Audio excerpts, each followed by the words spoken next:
The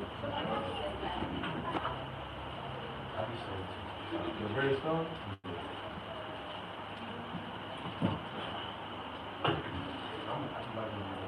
When they move, that's how they do it.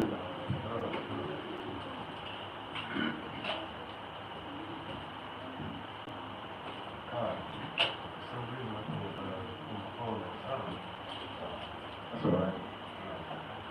So everybody open up to the book of Deuteronomy, the 13th chapter. We're going to begin. All right, Deuteronomy, the 13th chapter. Right, the word Deuteronomy means second law. Right, when we read the book of Deuteronomy, it's the second account of the law being given to the Israelites, because the first generation, everybody know what happened to them. They died in the wilderness. So the Lord has to reinforce the law the second time to Joshua, Caleb, and to the rest of the children of Israel as they proceed to enter into the promised land. Right? They were too young to bear witness of the law. You know, let's go to real quick to Deuteronomy 1 and 39. Right? So the Lord has to reinforce the law. That's why it's called Deuteronomy. Right? Now this is the book of Deuteronomy, chapter 1 and verse 39. Moreover, your little ones, ye which ye said should be a prey, and your children, which in that day had no knowledge between good and evil, they shall go in thither, and unto them will I give it, and they shall possess it. Right, so the Lord promised that land to the Israelites, but remember that first generation, due to the rebellion and scoffing and unbelief, they didn't enter into the promised land. Let's go to Hebrews chapter 3, and let's go to verse 13. And the Lord is speaking to the little ones and children. He said, you're going to enter into the land. Right? Let's go to Hebrews chapter 4. It's important, you can't just read the book of Deuteronomy without reading Numbers. You can't read Numbers without reading Leviticus. And you can't read Leviticus without reading Exodus. It's in those books are in chronological order. Right? Not every book in the Bible is going to be in chronological order. But when you read mainly this Old Testament, you want to make sure that you get things done decently and in order. All right, let's go to the book of Hebrews, real quick, the 3rd chapter and the 12th verse. This is Hebrews. This is Hebrews chapter 3 and verse 12. Take heed, brethren, lest there be any of you an evil heart of unbelief in departing from the living God. But exhort one another daily, which it is called today, lest any of you be hardened toward the deceitfulness of sin. Right, so we got to be there for each other, because you never know what a brother dealing with, man. Right? He's being hardened. You're not hardened immediately. Like when something freezes, it takes time for it to freeze. Right? Sometimes you may put something in the freezer, it kind of slushes up, and it get a little bit harder, then it's hardened as ice. Right? That's how man deals with their sins and problems. Some men, they let it just build up and build up. That's why it's important to exhort one another, man, because you never know how many layers of animosity and sin and demons his brother got built up. But the more you exhort this brother, the more them layers get built back down or get torn down. Right? So it's important to exhort, meaning encourage one another, man. It's important to check on brothers, call brothers, you know, text brothers. Hey, pop up on a brother, man. Right? Hey, brother, what you going through? You know, everything all right? Right? You want to say something? This is Galatians chapter 6 and verse 1. Brethren, if a man be overtaken in the fault, ye which are spiritual restore such as one in the spirit of meekness, considering thyself, lest thou also be tempted. Right? So those who start to notice their brethren start to slip or fade away from the truth, you got to be there to lift another brother up spiritually. Right? Because you are your brother's keeper. You got to make sure that if your brother slips, you can fall into the same condemnation. So you don't want to be a partaker in that sin. So you must rebuke and exhort brethren at the same time. Because rebuke is exhortation. Right? If this brother has a pork demon, hey brother, you got to stop doing that, man. You better than that. Right? It's all one and the same. So ye who are spiritual, you got to restore your brethren up, and no matter what fault they're going through. Right? Because the Lord was patient with us, so we got to be patient with our brethren, our wives, our children, so on and so forth. Right. We go back to Hebrews, the 3rd chapter. Right, Hebrews chapter 3 and 14. Hebrews 3 and 14. For we are made partakers of Yahushua, if we hold the beginning of our confidence steadfast unto the end. Whilst it is said today, if you will hear his voice, harden not your hearts, as in the provocation. Right, provocation, that's where you get the word provoke. Right, whatever the provocation is what you read about in the wilderness. From the time that the children of Israel left Egypt, they did nothing but provoke the Most High. Right? What God that we were in Egypt. Right? Can the Most High have water come down? Right? We hungry. Right? My feet hurt. My back hurt. Why Moses take us this way? We should have went this way. Right? They did nothing but provoke the Lord. Right? Right? They hardened their heart in the provocation. That whole scenario was called the provocation. Go on. Verse 16. For some, when they had heard, did provoke, howbeit not all that came out of Egypt by Moses. Right. The two men that did provoke was Joshua and Caleb. Joshua from the tribe of Ephraim and Caleb from the tribe of Judah. These are the only two men who saw all of the plagues in Egypt, the parting of the Red Sea, and they're the only two men to survive the 40 years in the wilderness. Everybody that left Egypt, they all died except these two men. Everybody else didn't believe. These two men are the only two men out of millions of people, millions, that believed in the Lord to see the kingdom, or the kingdom of their time, the promised land. Now this is Deuteronomy chapter 34, and we'll start at verse 7. And Moses was 120 years old when he died. His eyes was not dim, nor his natural force abated. Right? So when Moses died, he was in his full strength. He was able to see good at 120 years old. He still had the same strength as a young man. And the children of Israel wept for Moses in the plains of Moab 30 days. So the days of weeping and mourning for Moses were ended. And Joshua the son of Nun was full of the spirit of wisdom, for Moses had laid his hand upon him, and the children of Israel hearkened unto him, and did as the Lord commanded Moses. Right, so Joshua was a successor to Moses.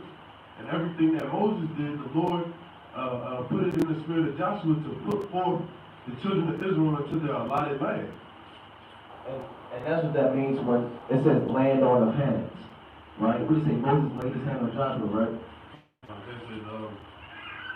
For Moses has laid his hand upon him. Right, and they'll do that. If you go to these Christian churches, you'll see pastors laying their hands on the people, trying to remove demons, and put his hands on his forehead, pouring oil on their head, trying to exorcise demons or give them some type of spiritual power. They're trying to get that from the scriptures. Right? The laying on of hands is the transfer of spiritual power from one individual to another. Right? Let's go to 2 Timothy verse 1 and 6. Right? In the ancient world, men would do that. Right? And the Lord, when you read this account in the wilderness, the Lord set up Joshua in a sight of all of Israel. Right? So it wasn't a surprise. Joshua was always there. So when Joshua rose up and the Lord set him up, there was no question who would be next in command. You know? 2 Timothy 1 and 6. This is the book of 2 Timothy, chapter 1 and verse 6. Wherefore I put thee in remembrance that thou serve the gift of Yahweh, which is in thee, by the putting on of my hands. Right. So there was a gift given to Timothy, but it was only given to him when Paul laid his hands on him. Now he had it, but it was given to him by the power of Yahweh through Paul. So he had to stir it up. You got your phone on your king real quick? Can you look at that word stir up in the Greek? Right, what does it mean, stir up the gift of God that is in me? Because every brother has a gift. Right, every brother, every sister has a gift. Right, if you don't know what your gift is, it's important to inquire of Yahweh to see what your gift is. Right, a lot of people, I don't know what to do in this truth. Right, I don't know, should I teach? Should I do this? Should I make garments? Should I read? Ask the Most High, right? In the ancient world, the elder men, they would lay hands on them. That's why it says, neglect not the gift that is in thee, which is put out of my hands. Right? Or stir up the gift of God. This is from the Lexicon Strong's G 1326.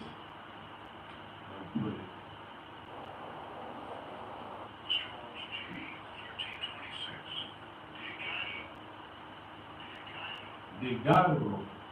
And it says to wake up, awaken, arouse. See that? You gotta, cause you have that gift, but it's sleep. It's dormant. You gotta wake it up, man. Right? You gotta wake up that spirit. You may be a powerful teacher, man. You can be a powerful reader, but you gotta wake up that gift that's in you. It was given to you from the foundation of the world. It's like the knowledge of truth that was already in you. It had to be wakened up. Everything has to be turned on, man. Right? Your oven, how you know your oven works unless you turn it on? You know how you know the lights work unless you turn it on? Okay, well, I don't know what to do. Brother, turn on the lights, brother. Right? So you got a gift in you that was given to you by the Most High, like Timothy, but Paul had to lay his hands on him. So when Moses laid his hands on Joshua, the spirit that was on Moses now rested upon Joshua.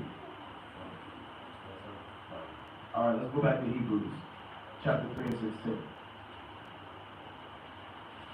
Hebrews chapter, and that was done often. You had men called the Presbytery, right? You ever heard of the Presbyterian churches?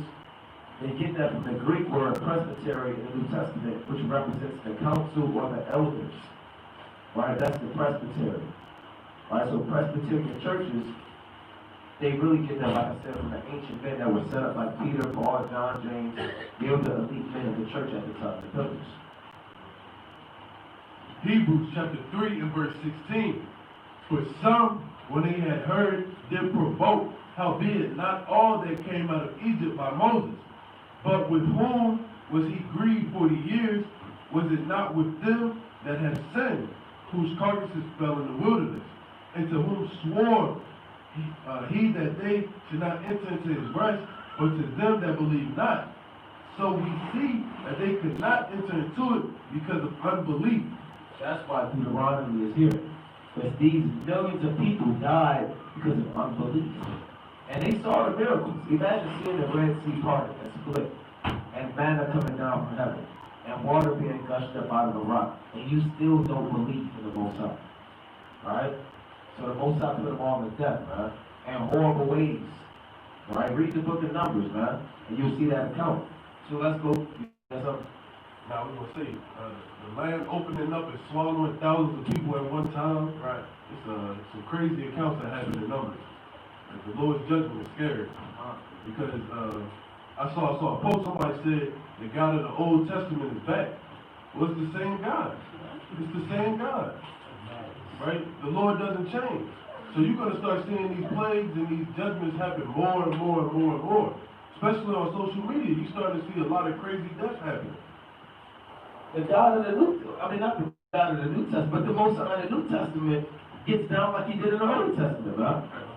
And the Lord put a man and his wife to death, man. On the spot. Right? The Lord in the New Testament. Read the accounts in the New Testament. Where the Lord stood there saying, I will try to slay his enemies, man. Right? I'm talking about the God of the Old Testament is back. Come on, brothers. Right? One God, man. Deuteronomy 6 and 4. Yahweh. Deuteronomy 23 and 1. Let's deal with the laws. Now these laws in the beginning of Deuteronomy 23, it's like 13. It's like I was about to get them too. Right? It's like Deuteronomy chapter 13. Right? I don't know, I meant to put 23. Yeah, we doing 23. I meant to put 23. So like 23. That's a mistake.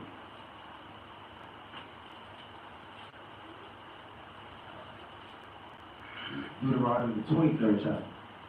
Now these laws are laws dealing with, the majority of these laws from 1 through 8 are laws of exclusion. Right? Not everybody was allowed within the congregation. So we're going to deal with certain laws on men that have requirements that prohibited them from entering into the congregation of the Lord. Alright? This is the book of Deuteronomy, chapter 23 and verse 1. He that is wounded in the stones, or has his privy members cut off, shall not enter into the congregation of the Lord. Right. Having your rod cut off. Right. If you had no, if you didn't have a penis, you can't come into the congregation. If you were mad, you just coming in. Brother, no, brother. Right? You're wounded in the stones. Your stones are your testicles. If you have crushed stones or you missing one, or hey, the Lord didn't play that, man. You can't come amongst the men. You can't come in the congregation. You have to kind of be on the outside. Now, if somebody asks you why, you might have said anything, or he might have said, the real reason, and they would have said, okay. You would have been a social outcast, right? Now you can come into the congregation, right? You can repent, Even if you are a man and trying to turn yourself to a woman, you can still repent, right? And the Most High can have mercy on you, all right? If you're wounded in the stones, men that get vasectomies, right? They intentionally wound themselves in the stones, right? Women that get their tubes tied, they intentionally do that, right? And the ancient one, you get put to death for that, right? Now you can repent. I got precept after you. This is from the Strong's Concordance. This is Hebrews 17 and 95. Dakah means crushing of the testicles. See that? If you had your testicles crushed, now we don't know how that would happen, but if it went down, you get put to death. Alright? And you weren't allowed in the congregation. There is a law for a woman, if men strolled together, and a woman took a man and tried to grab him by his stones, then what would happen to her? Her hair would be chopped off. Right? So the Most High is not playing around with that, right? Right? Let's go to Isaiah chapter 56 real quick. Alright? And you may have men that were born like that. Take that in Matthew the 19th chapter. You have men that were born eunuchs, man. They were born without their generative parts working, right? Let's go to that in Isaiah chapter 56 and let's read 6. It's Isaiah chapter 56 and verse 6. Also the sons of the stranger that join themselves to them. Start at 3. Verse 3. 56 and verse 3. Neither let the son of the stranger that hath joined himself to the Lord speak, saying, the Lord hath utterly separated me from his people. Neither let the eunuch say, behold, I am a dry tree. Right, don't let the eunuch say, because eunuchs, they were social outcasts, man. You had men that were captured by other men, and they became eunuchs. Like in even in the transatlantic slave trade, but mainly the sub-Saharan slave trade, the Arabs were double castration. They'll castrate, cut off your testicles and your penis. And they made sure that you didn't bleed out. That you could be a chamberlain, or you could be a eunuch working in a harems with a woman and taking care of their woman. You wouldn't defile their woman by lying with her. So they would make sure that in order to prohibit him, you lay with my concubine, can't take no chances, we're going to do what we got to do. That's what the other nations did. Right? Lord. For thus saith the Lord unto the eunuchs that keep my Sabbaths, and choose the things that please me, and take hold of my covenant. Even unto them will I give in my house, and within my walls, a place and a name better than the sons and of daughters. I will give them an everlasting name, and shall not be cut off. They shall not be cut off. Alright, so even if you're a eunuch, you can still make it to the kingdom of heaven, huh? Right? I believe that's fulfilled in Isaiah, the book of Acts, the 8th chapter. Right? Wasn't the man was a eunuch of Ethiopia? Yeah, let's go to that real quick. In Acts chapter 8. Right? And he was an Israelite, right? Right? Acts 8:27. And then about to show, we're going to look at that word eunuch in the Greek.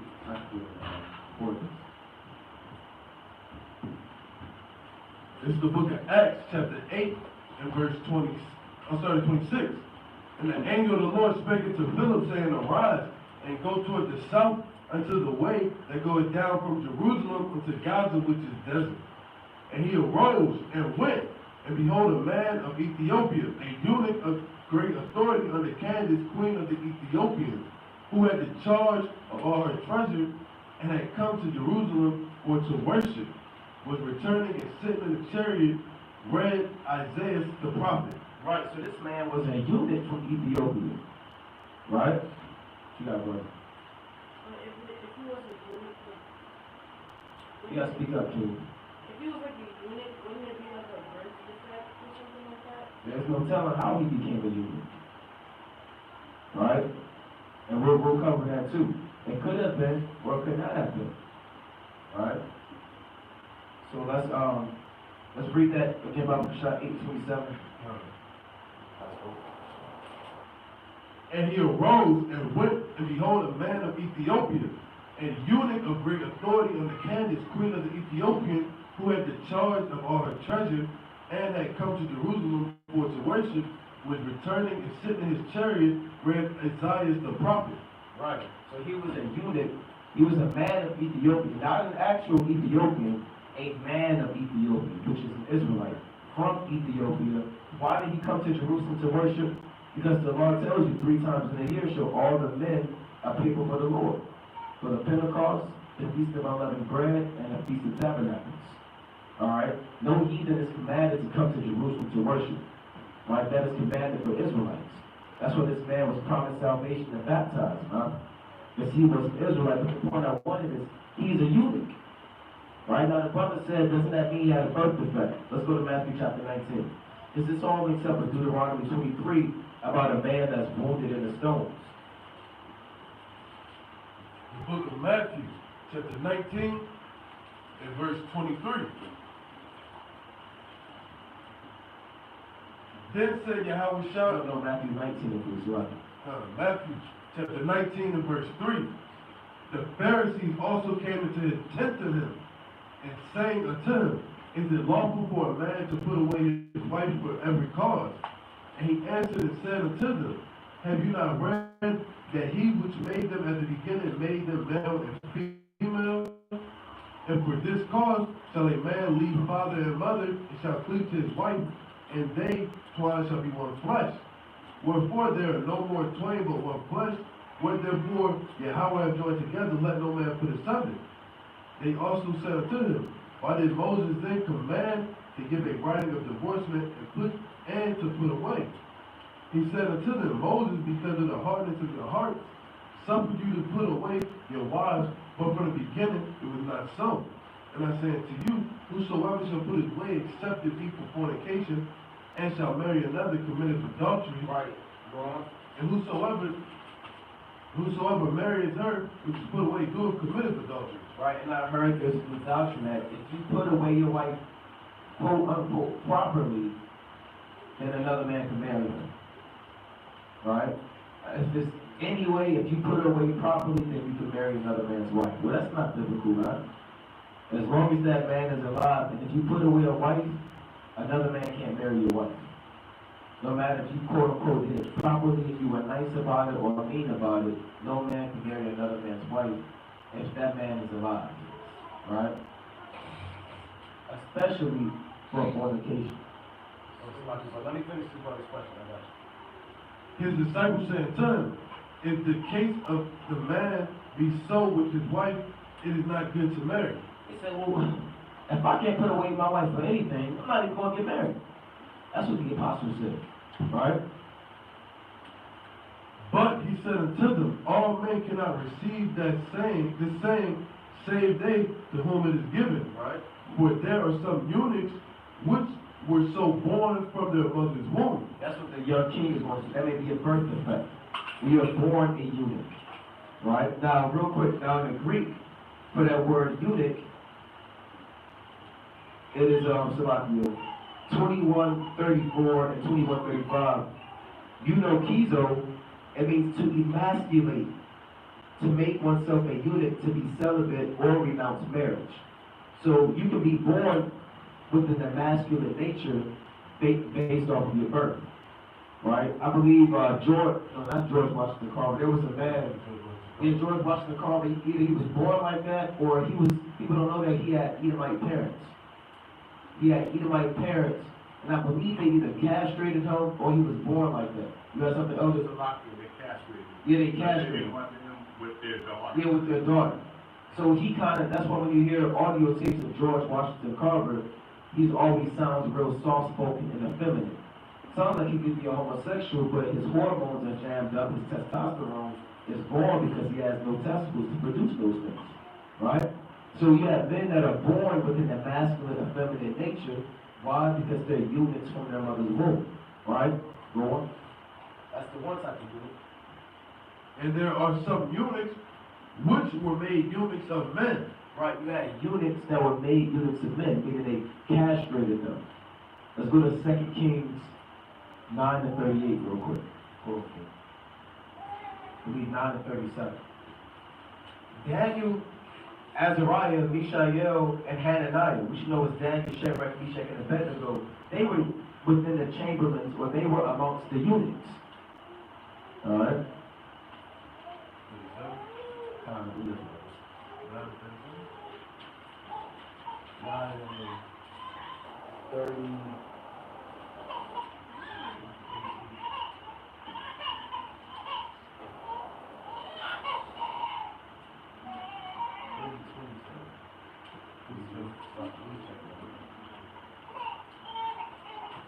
Bear with 1 second. Alright, 2 Kings, the 9th chapter. Right, dealing with these eunuchs in the ancient times. Right, bear with us. 2 Kings chapter 9 and 32. 32 is right. 32. And he lifted up his face to the window and said, "Who is on my side? Who?" And there looked out to him 2 or 3 eunuchs. 2 or 3 eunuchs. That word is also a chamberlain. That was the occupation. Somebody that worked in the harems of women. Right? They couldn't enter into the congregation. And he said, "Throw her down." So they threw her down, and some of her blood was sprinkled on the wall and on the horses, and trod her underfoot. That's the death of Jezebel. Alright? So those are eunuchs that may have been made eunuchs of men that were within the servitude of the children of Israel at the time. Right? There's no telling the nationality of these eunuchs, but they were under the authority of Ahab and Jezebel. Alright? So let's go back to Matthew the 19th chapter. Let's read about another type of man that may have had his private member cut off or may have been wounded in the stones. These are the eunuchs that you read about who were once prohibited from entering into the congregation. Now they can make it into this thing if they repent. And the Lord can put the spirit in them to have that masculinity back, right? And be powerful and mighty. Matthew chapter 19, 19 and 12. And there be some eunuchs which have made themselves eunuchs for the kingdom of heaven's sake. He that is able to receive it, let him receive it. All right, now what does that mean? You made yourself a eunuch. Does that mean you cut off your generative parts for the kingdom of heaven's sake? All right? Anybody know what that means, brother? What does it mean you made yourself a eunuch? What do you say, brother? Exactly. You intentionally, and you make this decision that, look, for the kingdom of heaven's sake, I don't want any distractions. Right? I want my mind solely focused on the Most High. To the point, look, I don't even want to deal with no woman, it's just me and the Most High. And not every man is able to do that. Only certain men were able to be that high in the spirit to do that. Like Yahweh Shah himself, man. Yahweh Shah could have any woman he wanted to, man. Paul was like that. Right? Elijah was like that. There are certain men, you don't read about them having wives. Daniel. Right? Daniel. Right? Because that's what the Lord said, he that is able to receive it, let him receive it. Certain men, they burn it. You know, I get one, I have 2 wives. Right? Then you got certain men, I don't need no wife. Look, I'm going to do this work. In 1 Corinthians chapter 7 and 1 on down, Paul said, I would that all men were even as myself. Paul kind of said, I wish all men were strictly focused on the word of the Lord. You know, but that's not saying if you do have a wife, that's off. Right? But Paul's recommendation in the last days is for men, especially younger men, to be focused on doing the work. You know? These are the different men that may have to have their private member cut off or wounded in the stones. You just want spiritual. Oh, Con. King, you had a question? You know, saying you want the wife. What if you didn't know it? With what? You said that if you put away your wife, she should get married. So what if you marry someone that was already someone's wife? Let's go to 2 Corinthians chapter 5. If you intentionally marry a woman, Without knowing at the time. and now if you don't know, right?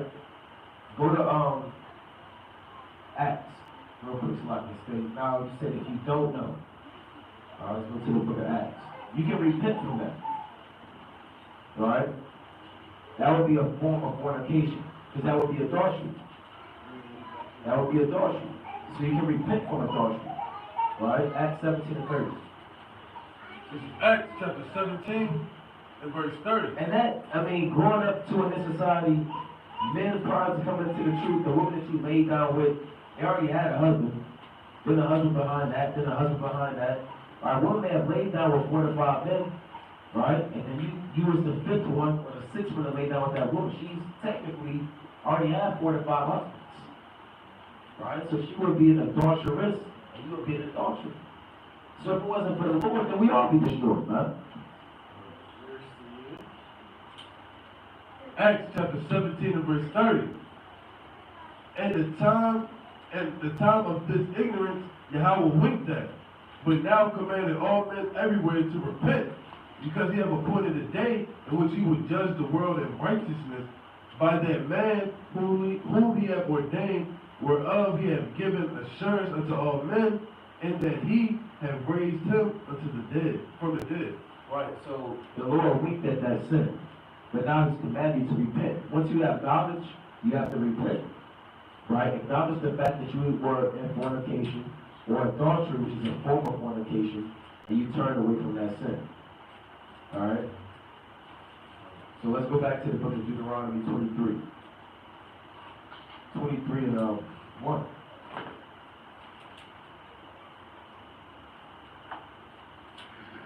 Deuteronomy chapter 23 and verse 1. He that is wounded in the stones or have his privy member cut off shall not enter into the congregation of the Lord. Right? A bastard shall not enter into the congregation of the Lord, even into his 10th generation shall he not enter into the congregation of the Lord. Right, now that's where you get the word mamzer from. Right? In the Hebrew, you'll see that word, how brothers pronounce it, mamzer. Right? Now we're going to pull that up in the Hebrew. I'm trying to look this up for sure. Right? Now a bastard is what? A bastard is either a child born illegitimately, it can be a child of adultery, a child of fornication, right? These are children that were socially outcast who couldn't enter into the congregation. And we'll give you examples through the precepts on what would make someone a bastard. They weren't allowed within the congregation. Right? Oh, you go to the blue letter. Alright, let's go to Judges, chapter 11 and 1. Alright? We were just going over this last Thursday with brothers in Atlanta. Right? It's from the Strong's 4464, Mamzer, one born of a forbidden marriage. Yep. Foreigner. This can have the association meaning being an unprivileged or despised class. I like that definition. You had different classes, man. Like in ancient India, you had somebody called the Untouchables. Remember, you had the Untouchables. These were a low caste. Like the caste system, you had the more people that were accepted and privileged. Then if you were an untouchable, you were somebody looked at as filth, which a lot of those was Israelites. You lived amongst the Edomites. Now, it says a bastard is somebody which is a child of a forbidden marriage. Right? What else did it say, King? Foreigner. Or a foreigner, right? Meaning you want to go into that? This can have the association meaning being an unprivileged or despised class. Now, an unprivileged or despised class. One of the privileges they lost was entering into the congregation. To get another privilege they lost in Judges 11 and 1. Like, and that's not going into you having an Edomite mother. Right. Right? A lot of people say you're a mamzer because you have an Edomite mother. Well, we know you're an Israelite because of Numbers 1 and 18. Right? So you can't be a mamzer because of your mom. You're a mamzer because of adultery, incest, or you're just not part of the congregation of Israel. And if that was the case, then the majority of the kings, mainly from the northern kingdom, and a lot from the southern kingdom, their mother were heathen women. You'll see the father of so-and-so, his mother was an Ammonitess, or his mother was an Moabite. Why would he be accepted as a king or allowed as a king if his mother was a heathen? You know? Or his mother being a heathen determined him being a bastard or not. All right, so brothers that say that they don't know the law. So it's important to go over the law. All right? David's maternal lineage, Yahushua's maternal lineage has a Canaanite, Rahab the harlot, and Ruth the Moabitess. Right? So does that mean that the Lord himself was a bastard and David, Boaz, Jesse? Right? Let's go to that. Or Obed, rather. Judges 11 and 1. This is the book of Judges, chapter 11 and verse 1. And it reads, Now Jephthah the Gileadite was a mighty man of valor, and he was the son of an harlot. And Gilead begot Jephthah, and Gilead's wife bare him sons, and his wife's sons grew up. And they thrust out Jephthah and said unto him, Thou shalt not inherit in our father's house, for thou art the son of a strange woman. Right. Now they said you can't inherit in our father's house. It's like because thou art the son of a strange woman. Now, when you see that word strange woman, it doesn't mean a heathen woman. She was a harlot. That would make you strange. Because what did the law say about harlots and whores? Right? There should be no whore of the daughters of Israel. So if you marry if you marry a whore and you have a child from a whore, right, like Hosea did, that child would be more of an outcast. They would receive less privileges. They would be looked down upon. That's why his brother said, you can't have inheritance amongst us because you're the son of a whore. We're the sons of an actual Israelite marriage and righteousness. You're the son of a whore. They thrust him out. Was he allowed in the congregation? No. Because his sons knew the law. Right? Now I said a Gileadite. The Gileadites, I want to pull this up real quick. Got it? Anybody know who the Gileadites are? You may say, well, how is he a Gileadite? If amongst the tribes, there's no tribe called Gilead. Right? You got Levites, Judites. Anybody know who the Gileadites are? Alright, so it's important. We have this is the atlas of the Bible. You'll see that word, the Gileadites, in the scriptures. Alright, the Gileadites are mainly the children of Manasseh. Alright, the Manassites are also known as Gileadites because they lived in the land of Gilead. Alright, now if you have on the back of your Bible, there's a map. There should be a map right there. Alright, let me see if this is in this one right here. Right? And you see these words like Gilead. If there's a word that you read in the scriptures and you don't understand that word, look it up. Don't just pass by and say, well, I don't know what that means. So be it. Get into it. Get a map. Research it. Go into the Hebrew. Pull it up in the geography. That the Lord said, be not ignorant in anything in a great matter or a small. Right? Now bear with me. Right now, real quick, go to 1 Kings. Chapter 22 and 19. Now this is 1 Kings, chapter 22 and verse 19. Real quick side note too to deal with this Gilead. No stone unturned from the Sabbath Service. And he said, Hear thou therefore the word of the Lord. I saw the Lord sitting on his throne, and all the hosts of heaven standing by him, on his right hand and on his left. Right? And the Lord said, Who shall persuade Ahab that he may go up and fall at Ramoth Gilead? At Ramoth Gilead. Right? Now that's a place, if you look on the map, alright, for brothers, do brothers have maps in the back of the Bible? Alright, if you open up the back of your Bible, you have a map for the 12 tribes and the land of Manasseh. That's where you can see Ramoth Gilead. So now you can understand the location of where Judges 11 is taking place. Remember, this Bible is not a fairy tale, right? It's not something that's just chalked up in the air, right? This is the time and the location at Ramoth Gilead, which is East Manasseh, where this is taking place. All right? And they thrust him out because he's the son of a strange woman. He will be considered a bastard.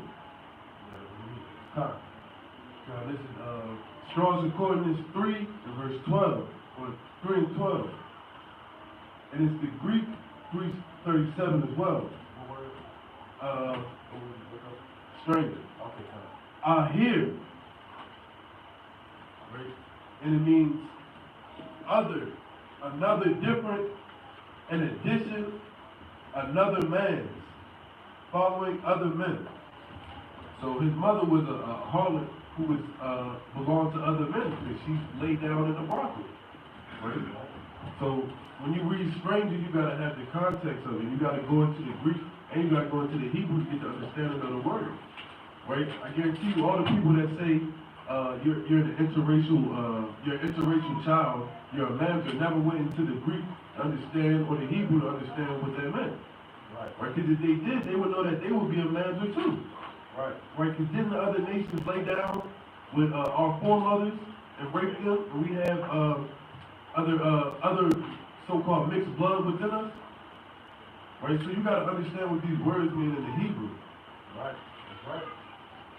So let's get another account of a basket. Let's go to the book of Sirach, out of the Apocrypha. Does everybody have the Apocrypha? Let's go to Ecclesiastes 41:5.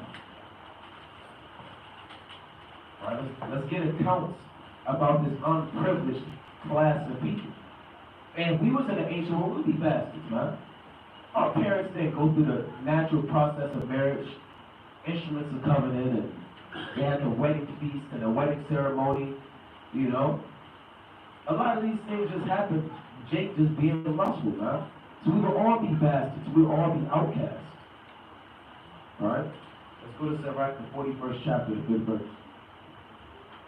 This is Sirach, chapter 41, and verse 5. The children of sinners are abominable children, and they are cognizant in the dwelling of the ungodly. The inheritance of sinners' children shall perish, and their prosperity shall have a perpetual reproach. The children will complain of an ungodly father, because they shall be a reproach for his sake. Right, like this son, right? He was complaining. He was mad that he got thrust out. If your father was a whoremonger and an adulterer, his bad name was now put on you. Right? He's the son of so-and-so. Did he commit adultery with those men? So children was complaining about their father, man, because they had to bear the reproach of what their father did, man. You see that in the world, man. Right? When people, these celebrities, these top-end men, the son got to do what their father did, man. Donald Trump's son, you think Donald Trump's son, you know, he's accepted everywhere? Come on, man. He got to deal with what his father put on him, man. And now he may not be like that, but he an Edomite. You got to deal with it, right? But he may not have the same mannerisms as his father, but they're not going to look at him like that, right? Because he's the son of a sinner, man. All right? A little more than that. Verse 8. Woe be unto you, ungodly men, which have forsaken the law of the Most High Yahweh. For if ye increase, it shall be to your destruction. And if you be born, you shall be born to a curse. And if you die, a curse shall be your portion. So the Lord wasn't playing around with these bastards, man. It was born to curse, man. They just couldn't make it, man. And you kind of saw at the feast day, you might give them that look, man. You might kind of literally get that man out of here, man. All right, now you might have showed up to show love, but they don't want your love, huh? You know, you're here to do the offerings, you know, bring peace offerings. Look, nah, right? They may pull up your genealogy. Oh, ain't you the son of Anak, over two, the son from the tribe of Manasseh? No, look, they're going to have you on that red list, right? They have that red list, and if you was on that red list, look, you wasn't going to make it. You know something? Let's go to Sirach, the 23rd chapter. Right, these are the bastards. Sirach chapter 23 and 19. Sirach chapter 23 and verse 19. Such a man only feareth the eyes of men, and knoweth not that the eyes of the Lord are 10,000 times brighter than the sun, beholding all the ways of men, and considering the most secret parts. Right, that's the man that think he can get away with adultery, because it's nighttime. He knew all things ere ever they were created. So also they were permitted. He looked upon them all. This man shall be punished in the streets of the city, and where he is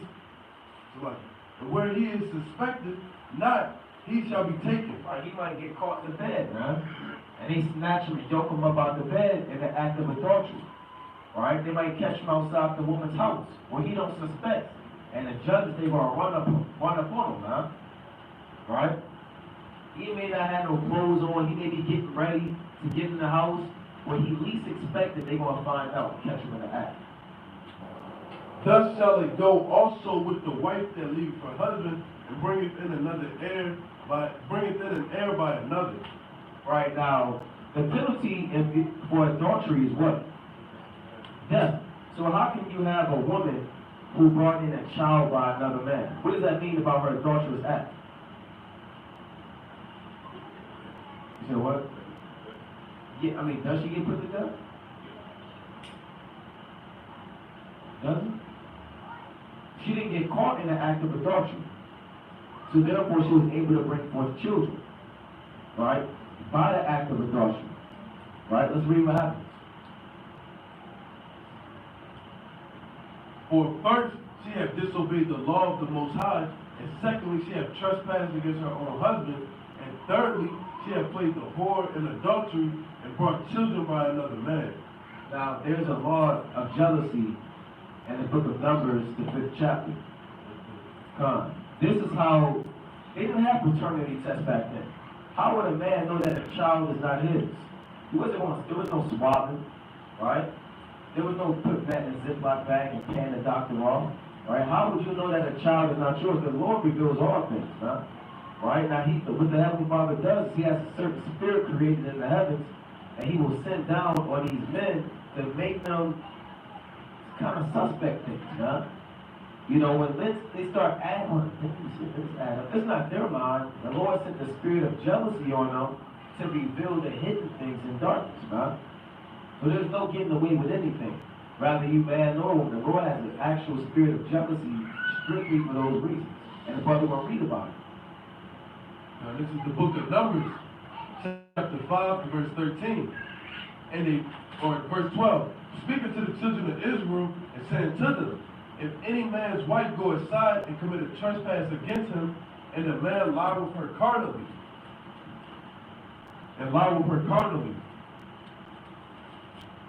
and it be hid from the eyes of her husband, and be closed, and she be defiled, and there be no witness against her, neither she be taken with the man. See that there was no witness. Not everybody that committed adultery got caught, man. That's why you have adulteresses. You have women that was just committed adultery. It was sneaky. You had men that was wicked and sneaky about it, man. Now she may come home, like the Lord said in Proverbs chapter 30 and 20, such is the way of an adulterous woman. She eateth and wipeth her mouth and says, I have done no wickedness. But she'll come home and she might start an argument with you to kind of deflect the fact of her committing adultery, man.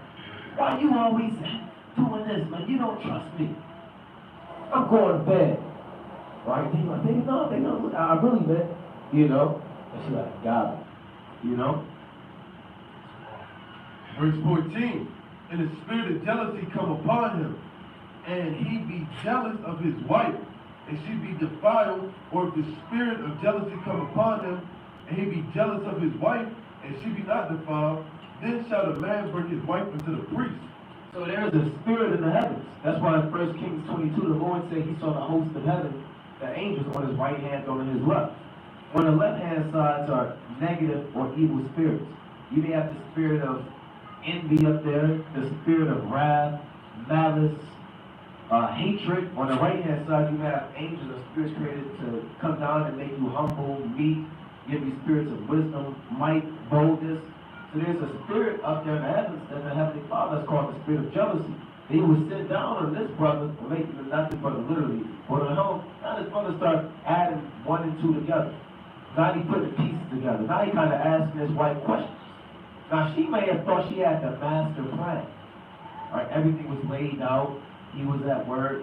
You know, there was no way that she can get caught. But the father said, hold on, man. Go hop on that man, and bring this thing to light. Right?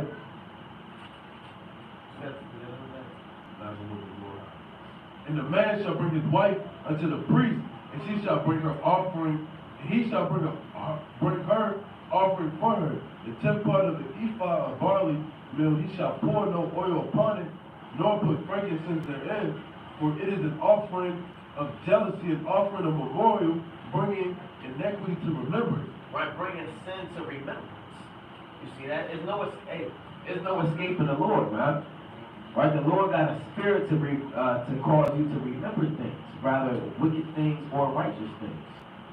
Right? And the Lord don't play around.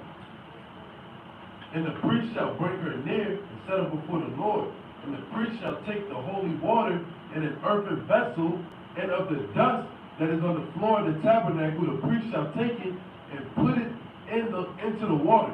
And the priest shall set the woman before the Lord and uncover the woman's head, and put the offering of memorial in her hands, which is the jealousy offering, and the priest shall have in his hands the bitter water that causes the curse.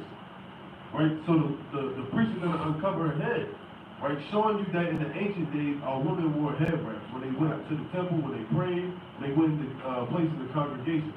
Right? So it was always law. Right? So Paul didn't just make up a law. It was a custom of the Israelites. Right? And the priest shall take the holy water, the priest shall set the woman before the Lord and cover the woman's head and put the offering of memorial in her hands, which is the jealousy offering, and the priest shall have in his hands the bitter water that causes a curse. And the priest shall charge her by an oath and say unto the woman, if no man have lied with thee, and if thou hast gone and have not gone aside to uncleanness with another instead of thy husband, be thou free from the bitter water that causes the curse. Right, now this is a tense situation. Right, you may have this woman that actually committed adultery. Right, I don't want to go. No, you want to go. I gotta do this, I gotta do this. She trying to bring her there, man. Now her heart probably pounding through her chest that she committed adultery. You know, she probably sweating bullets. He kind of looking, why you acting like that? She may say, I don't want to drink that water. If she say, I don't want to drink that water, you already know what happened. Right? Now she might be proud and say, I don't believe in the most, I want to drink that anyway. There is this concoction that she drinks, and the Lord is going to give you the physical effects of this concoction that the high priest will make. Now, brothers, don't go try to make this at home. All right? Where you been at? It's 3 in the morning. All right? If you take the dust from the floor with the broom and the dustpan, your water, you know, your holy water you bought from the dollar store. Yeah, Peter, come on, Peter Popoff. Who that got us in the blessings? Prayer packages, Curdy Thomas, right? He sent prayer packages in the mail, all right? But if thou hast gone aside to another instead of thy husband, if thou be defiled, and some man have lied with thee besides thy husband, then the priest shall charge the woman with the oath of cursing. And the priest shall say unto the woman, the Lord make thee a curse among thy people, when the Lord do make thy thigh to rot and thy belly to swell. And his water that causes the curse shall go into thy bowels to make thy belly to swell and thy thigh to rot. And the woman shall say, Amen, Amen. Now, that when it says, make thy thigh to rot and thy belly to swell, let's, can we look that up in the Hebrew Bible, Bishop? What that's going into is, you may have a woman that's pregnant, right? Or you may have a woman who has just, you know, begotten pregnant, trying to figure out, hold on, this month, I ain't lying with her this month, so how's she pregnant? So the Lord said her thigh is going to rot and her belly to swell. Let's figure out what that's talking about. It's really what we're going to read about it. Alright? I'm going to show you what the Lord is going to do. How he's going to punish his woman. Thigh to rot and belly to swell.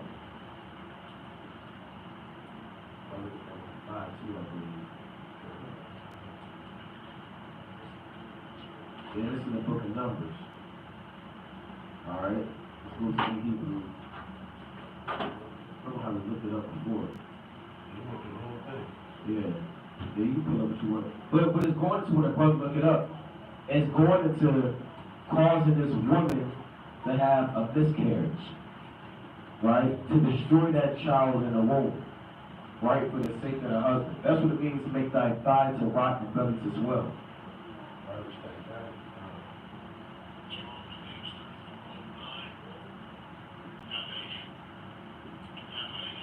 Right, so this is thigh yadrik, and it says thigh, side, loin. Loins as the seat of provocative power, procreative power, the base. So Slocky, what's the woman's Where does her procreative power come from? Right. Not her actual thigh or her belly, right? A woman is procreated through her what? Her genitals. So what does the Lord mean, make her thigh or rot or her belly as well? What else we got? This is to rot, not ba'al. Right, this is what the word to rot means in the Hebrew when it rots. To fall, to be cast down, to fail, to fall a violent death, to fall short, to fail, to fall out, to turn out, to waste away. See, that's to waste away. So the Lord will waste away the woman's seed of procreative power, huh? Right? Why? Because she's pregnant by another man's seed. And the man is not about to give his inheritance to this man and cause the land to fall into confusion. So the Lord is going to cause his woman to go through a forced miscarriage by drinking of this concoction. Right? Thigh to rot and belly to swell. Alright? Now if a man you didn't have to bring your wife to the priest with the law of jealousy. You might have believed that that child is yours, his bastard. So let's read in Sabbath 23 what happened to this child. Alright, Sabbath the 23rd chapter. We're at 23 and 20. Right, chapter 23. What, 23? 23 and verse 23. For first, she had disobeyed the law of the Most High. Secondly, she had trespassed against her own husband. And thirdly, she had played the whore in adultery and brought children by another man. She shall be brought out into the congregation, and inquisition shall be made of her children. Her children shall not take root, and her branches shall bring forth no fruit. She shall leave her memory to be cursed. Her reproach shall not be blotted out. So she's going to have a bad name Forever. And And it says, inquisition are going to be made of her children. Right? When you have the root word of inquisition means to inquire, to ask questions about, to figure out who's your father now, huh? Oh, you must be the son of an adulteress, right? You're an outcast, a bastard, right? And they'll go to the law and say, look, you can't come to this thing, you can't come to the new moon. You can't come amongst the congregation. Inquisition shall be made on her children. It says also, Salakia, her children shall not take root. Now they're alive, but what does it mean they're not going to take root? What does that mean? they're what? They're going to grow. They can't be in the congregation. That's what it means they're not going to take root. These are bastards, children of a forbidden marriage, or children of incest or adultery. Alright. That's enough? And they that remain shall know that there is nothing better than the fear of the Lord, and that there is nothing sweeter than to take heed unto the commandments of the Lord. It is a great glory to follow the Lord, and to be received of him is long life. That's right. So let's go back to Deuteronomy 23. Right, in the book of Deuteronomy 23 is clarifying what the bastards are. Alright? So a bastard can't enter to his 10th generation, meaning forever. So let's read on to Deuteronomy 23. Deuteronomy chapter 23 and verse 3. An Ammonite or Moabite shall not enter into the congregation of the Lord, even to the 10th generation shall they not enter into the congregation of the Lord forever. Right. Because they met you with not bread and with water in the way when ye came forth out of Egypt, and because they hired against thee Balaam the son of Beor of Pethor of Mesopotamia to curse thee. To curse you. Let's go to Numbers 31 and 17. So that's why they can't make it, because a lot of Jake, they want to save even the Chinese man, the Japanese man, right? Well, the Lord said they actually hired a wizard to put curses on you, and put spells on you to destroy you, man. That's why they can't come into the congregation. Let's see what else they did. What did these heathens do? Numbers 31, and let's read 17. Numbers chapter 31 verse 17. Now therefore, kill every male among the little ones, kill every woman that has no man by lying with him.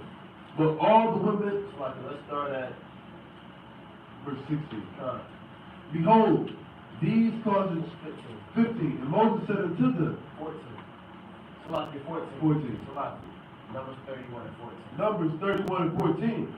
And Moses was wroth with the officers of the host, with the captains over thousands and captains over hundreds, which came from the battle. And Moses said unto them, have ye saved all the women alive?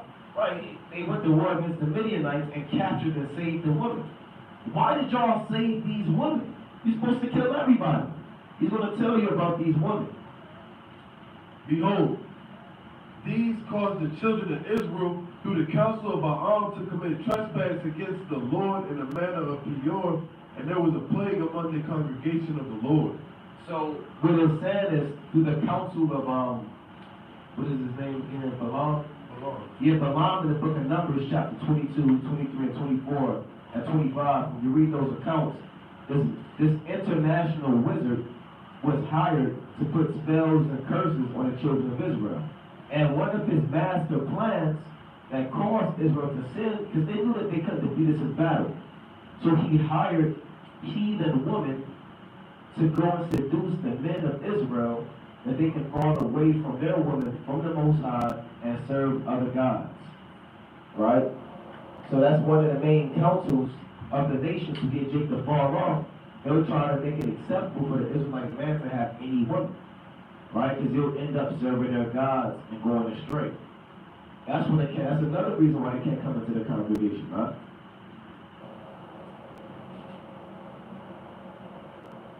Now therefore, kill every male among the little ones, and kill every woman that have known man by lying with him. But all the women children that have not known a man by lying with him, keep alive for yourselves. And do ye abide without the camp 7 days. Whosoever have killed any person, and whosoever have touched any slain, purify both yourselves and your captives on the third day and on the 7th day. So they had to kill everybody except the children that never had a husband before, the woman children. Alright? So let's go back to Deuteronomy chapter 23 and 6. This is Deuteronomy chapter 23 and verse 6. Thou shalt not seek their peace nor their prosperity all the days forever. So no saving the heathen. Verse 7. Thou shalt not abhor an Edomite, for he is thy brother. Thou shalt not abhor an Egyptian, because thou wast a stranger in his land. Right. This is a controversial topic. What does it mean, thou shalt not abhor an Edomite? Right? A lot of brothers say, well, look, Israelites, y'all can't go and tell the so-called white man that he's going into perpetual slavery and destruction. Because the Lord says you can't abhor him. Right? Let's go to Ecclesiastes 3:1. Right, let's go to the book of Ecclesiastes, the 3rd chapter, and the 1st verse. This is Ecclesiastes chapter 3 and verse 1. To everything there is a season and a time to every purpose under the heavens. Right, so at this time, there was a time for the children of Israel not to go and destroy the Edomites and abhor them, right? And the time of the wilderness. But as time progressed, the Edomites became the chief arch enemies of the Israelites, right? So what happened? The Lord eventually said, well, look, do what? Smite Amalek, right? Destroy the Edomites. David said, do not I hate them that hate thee. I hate them with a perfect hatred. I count them my enemies. All right, let's go to 1 Samuel chapter 15 and 2. Now, if we can't abhor the Edomites, that means Psalms chapter 137 and 8 is null and void. The Psalms 137 says you're going to take the Edomite babies and dash them against the stones. All right? I mean, little Edomite babies, you're going to throw them against the rocks till they smash and break in pieces. Right? That would be a contradiction to Deuteronomy 23 and 7. Right? But it's not. This is 1 Samuel chapter 15 and verse 2. Thus saith the Lord of hosts, I remember that which Amalek did to Israel. He hath laid wait for him in the way when he came up from Egypt. Now go and smite Amalek, and utterly destroy all that they had, and spare them not, to slay both man and woman, infant and suckling, ox, sheep, camel, and ass. And Saul gathered the people together and numbered them in Telam, 200,000 footmen and 2,000 men of Judah. Right, so 200,000 footmen and 2,000 men of Judah. To kill who? The Edomites. Now, what did the Lord say? Hold on, Saul Salaki. I remember Deuteronomy 23 and 7. Change of plans. This is how we want to go about it. How come the Lord didn't say that? Right? Because the Lord remember what Amalek did, and there was a time and season for everything, huh? Alright? Now, we're not saying go and, break Edomites' windows, and slash their tires, just slam the door in their face, you at the bank, or you steal their car seat out their car, right? You can't do that, alright? You can't do that, alright? That's also what it's going to. This is out of the Strong's number 85, verse 81. That's why it's important to get into the Strong's Concordance, so you can understand the definition of these words, right? So it's ta'ab, right? It says to be repulsive, to be vile, right? What else? To behave in a vile manner, to do abominable.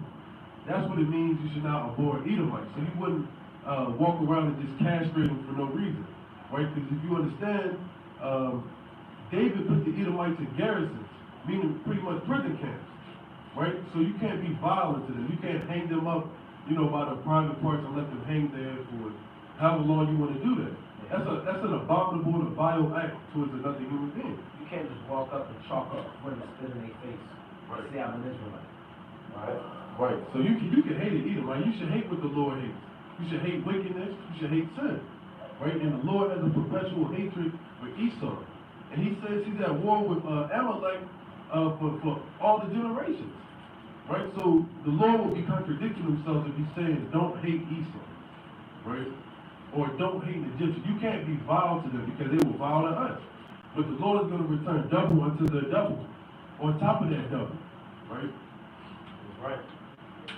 So we can go on to Deuteronomy 23. Alright? All these codes are going to put Deuteronomy 23 and 7 and justify saving the Edomites, man. They never talk about the latter part of that precept where it says an Egyptian. Right? It's always the Edomites. So let's go back to that. Verse 7. Thou shalt not abhor an Edomite, for he is thy brother. Thou shalt not abhor an Egyptian, because thou art a stranger in his land. Right. The children that are begotten of them shall enter into the congregation of the Lord in the third generation. Right, so in the third generation, let's get an example of that. Let's go to 1 Samuel 21 and 7. Right. So at first they were outcasts. They couldn't even come in. But after, they said, look, we're going to be slaves. We accept the slavery and the dominion of the Israelites. After the third generation, then they can come in and kind of be chief workers or slaves or servants. Maybe not a chief worker, because Saul went on. Don't make Edomites your right-hand man like King Saul. 1 Samuel chapter 21 and 7. Now a certain man of the servants of Saul was there today and detained before the Lord, and his name was Doeg an Edomite, the chiefest of the herdmen that belonged to Saul. So Saul is off because he made this Edomite the chiefest of his herdsmen instead of his fellow Benjamites or his fellow Israelites, man. Don't make Edomite the chiefest of anything, man. Right? Don't give him no power. The Lord says, settle not by thee, man. Lest he seek to take thy place. But the point is, this Edomite, he's one of the servants.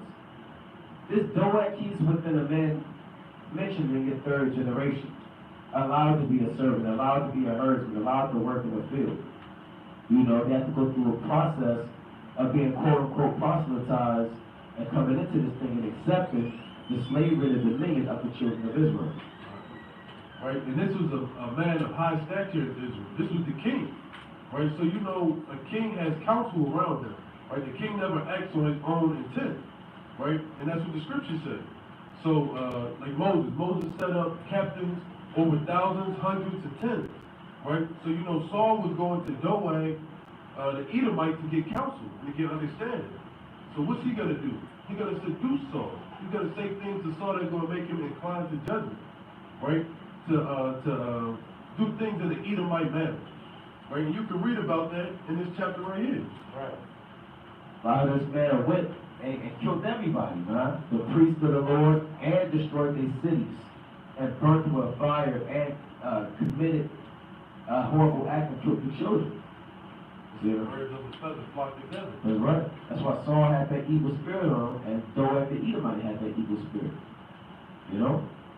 So let's go back to Deuteronomy 23. Right? Deuteronomy, the 23rd chapter. It's covering a lot. Deuteronomy chapter 23. Now, it's like in 23 and 9 through 14 are laws that deal with camp sanitation, or how to keep the camp clean. Right? Israel, a camp is not, in the ancient world, it's an army. We'll put it like that. It's an army. That's when brothers go to war, it's a camp. Right? Deuteronomy chapter 23 and verse 9. When the hosts go forth against thine enemies, then keep thee from every wicked thing. Right, like Idols. Right? Idols, Babylonian garments, wedges of gold, the accursed thing. Right? If there be any among you, any man that is not clean by any reason of uncleanness, that chance him by night, then shall he go abroad out of the camp, he shall not come within the camp. Right?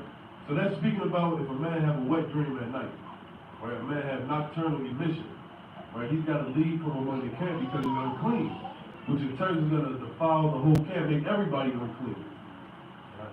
But it shall be when evening cometh, he shall wash himself with water, and when the sun is down, he shall come into the camp again.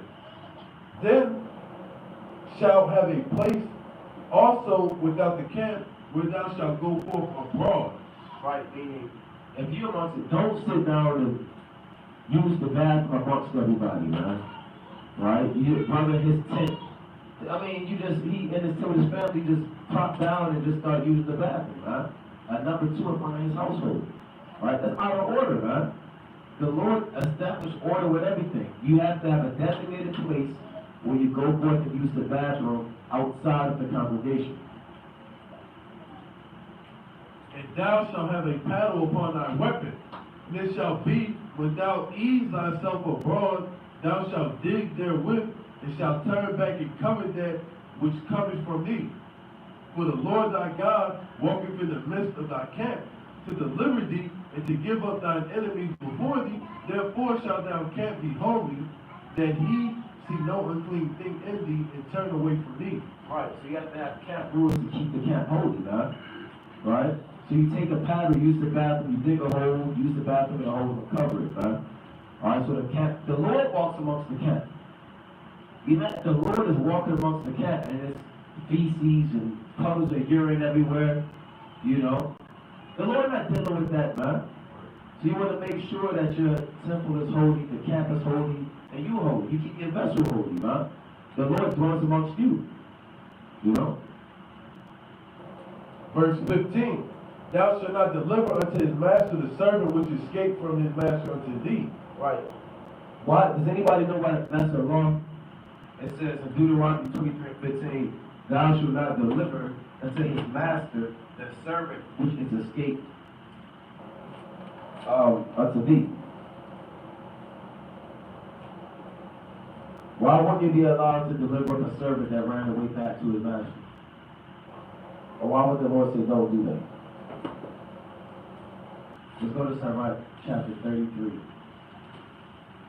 Right? Because the reason is there's no reason for a servant to run away from his master. And if he did run away, there was a probable cause. Right? He might have ran away, he might have been getting tortured, beat, you know, and you put him back in the same situation that he escaped from. Alright?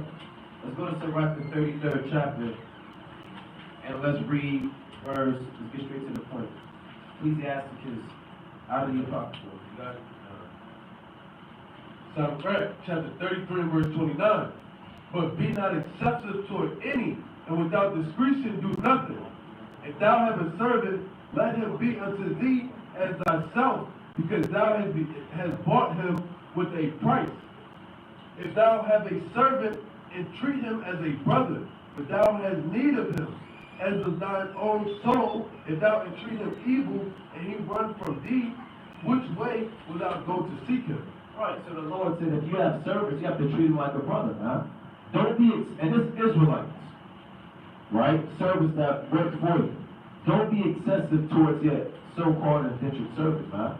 Lay upon him more burdens than he can handle, man. Changing his wages, beating them, tying them up, keeping them away from food, right? So if a servant peradventure fled from his master, there was a reason why he did that, right? And that precept was Sirach 33:29 to the end. So let's go back to the law. When you read the book of 1 Kings, the first or the second chapter, there was a man that ran and caught his two servants. The Saul told this man Shammai, who cursed David, to don't leave Jerusalem. Right? And he ended up leaving Jerusalem because his servants ran away from him, and Solomon put him to death. Right? So no hunting down and being an Edomite slave catcher, man. There was no slave catchers in Israel, man. Right? Verse 16, he shall dwell with thee, even among you, in the place which he shall choose, and one of thy gates where it liketh him best, and thou shalt not oppress him. Verse 17, there shall be no whore of the daughters of Israel, nor a sodomite of the sons of Israel. That's plain. Thou shalt not bring the hire of a whore, or the price of a dog, into the house of the Lord thy God for any vow. For even both of these are an abomination unto the Lord. Right, you want to make a vow, but you got dirty money. Right? All money is not good money to the Lord, man. Blood money, dirty money, stripper money. The Lord's not dealing with that, man. Right? You got all this money, you got to deal with prostitutes. I'm going to offer this up to the Lord. Right? This day I will pay my vows. The Lord not hearing that, man. Alright? Right? The Lord not dealing with that. Verse 19. But, Salaki, let's go to Isaiah 23. Right? There's only one account, right, where the Lord is going to hold on. Okay, this is what I want. And Isaiah, Salaki, chapter 23 and verse, let's start at 17. Isaiah chapter 23 and 17. It shall come to pass after the end of 70 years that the Lord will visit Tyre, and she shall turn to her hire, and shall commit fornication with all the kingdoms of the world upon the face of the earth. Now, Tyre is spiritual America. Right? You have an actual city called Tyre in the ancient world, which you have heard of the Phoenicians, right? The Canaanites, Tyre and Zidon are chief Hamitic cities, a little bit northeast of Israel, right? But now the Lord has a spiritual Tyre, and he said that this kingdom will commit fornication with every kingdom of the earth and turn to her hire. As a whore or a prostitute, they're going to get a reward for committing fornication with the nation. Like America, they get some type of incentive. They may get certain deals, right? They may get certain imports in that other nations may not get simply for being on one accord with these other nations. So this is the hire of a prostitute. And her merchandise and her hire shall be holiness to the Lord. Now, we read in the law that the hire of a whore can't be holy, right? But why is the Babylon the great merchandise and hire is going to be sanctified for the Lord? Right? Because it's not going directly to the Most High. It's going to be for who? You're going to read about it. And it shall not be treasured. The merchandise of Babylon the Great is everything you see around you. Right? The buildings, the food, the clothing, the stores. This all is, what is the word I'm looking for? It's a group, or it's an amalgamation of Babylon the Great's wealth that they got from committing a whoredom with the other nations. But it's going to be sanctified and holy to the Lord, but for who? It's going to tell you that. For her merchandise shall be for them that dwell before the Lord to eat sufficiently and for durable clothing. Right, because in the last days when all hell break loose, the merchandise and the hire for this whore, it's not going to the temple directly to the Most High, it's going to go to y'all, us. Right, in the last days, we're going to survive based off of the resources that Babylon the Great has. Right? Brothers going to be in their mansions in the last days, eating out of their storehouses, man. Right? The enemy's going to treat you well. All of that hire of this whore is going to be sanctified for the children of Israel just to survive. But in the ancient world, if you physically brought that dirty money, that sinful money into the temple, the Lord wasn't accepting that. But he's going to somewhat accept it, for lack of better terms, in the last days. Right? That's how the Israelites are going to survive. Verse 19, thou shalt not lend. We're back in Deuteronomy 23. Deuteronomy chapter 23 and 19. Thou shalt not lend upon usury to thy brother. Usury of money, usury of victuals, usury of anything that is lent upon usury. Unto a stranger thou mayest lend upon usury, but unto thy brother thou shalt not lend upon usury, that the Lord thy God may bless thee in all that thou settest thy hand to in the land whither thou goest to possess it. And right, usury is interest. Right, I can't, Esau has 10% interest, all types of hidden fees, read the fine print. That's wicked, man. Why do I have to read the fine print? Why can't you just make it visible, right? Why do you have to go and take a loan out with 10% interest? Every dollar I give the elder, he owes me $1.50. You can't do that. You can do that to the heathen, though. Right? That's why a lot of Amalekites, they look out for one another, but they tax the hell out of the other people on the earth, man. You give each other discounts and hidden deals, but you don't know about those deals. Right? For the shofar you may get for an Amalekite, it's $85, for them it's $10. You know? This is Psalms chapter 15 and verse 4. In whose eyes a vile person is contempt, but he that honoreth them that fear the Lord, he that sweareth to his own hurt and changeth not. He that putteth not out his money to usury, nor taketh reward against the innocent, he that doeth these things shall never be moved. Right? So if you're not putting out your money for usury, if I give this brother Nakwan $10, but I expect that 50, right? I will not be moved. The Lord is looking at that, and that's pure, right? That's honest. And the Lord doesn't deal with unjust balances, right? That's Proverbs 11, right? So everything you do, it has to be exact and just. I wouldn't give you a loaf of bread and make you pay for a whole lamb, right? That's all, right? That's an unjust balance, and the Lord destroys people for unjust balances. That's right. Good point. All right, we're back in Numbers 23 and 20. It's like in Deuteronomy 23 and 21. When thou shalt vow a vow unto the Lord thy God, thou shalt not slack to pay it. For the Lord thy God will surely require it of thee, and it will be a sin indeed. Right. So a vow is, well, look, if the Most High allows me to defeat the Philistines, then I'll give the Lord 10,000 lambs upon the altar. Now, if you defeat the Philistines and you promise the Most High that you're going to give him 10,000 lambs upon the altar in the ancient world, if you give him 100 lambs, the Most High is going to destroy you. Right? You can't play the Lord, man. Yeah, the Lord gave the Philistines. I get to it when I get to it. Right? The Lord's not dealing with that, man. If you make a vow to the Most High, you have to go through with it, man. Right? Let's go to Ecclesiastes 5. That promised spirit, that's why the Israelites don't deal with that promised spirit. I promise so and so. Right? That's the Lord said, let your yea be yea, your nay be nay. Right? You don't know what's going to happen. This is Ecclesiastes chapter 5 and verse 1.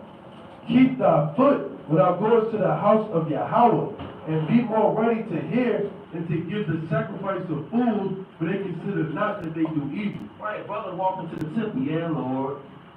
It's me again. You know, Lord, if you give me this wife, Lord, I promise I'm going to go and climb Mount Everest. Right? Then if you allow me to get this food and this double paycheck, then I'm going to go and drive to Atlanta tonight and then go and pick up this loaf of bread. Brother is making all types of vows. right? Not even knowing that he's jamming himself up, man. So slow down when you're in the house of the Lord, man. Right? Be more ready to hear than to speak the sacrifice of fools. And brothers like that, they don't consider that they're doing evil. That I promise, brother, I promise I'm gonna get this for you. You know you may not be able to have that done, man. Right? That's my word. My word is bond. No, your word is not bond, brother. Right? That's what the Lord said. We're going to tell you.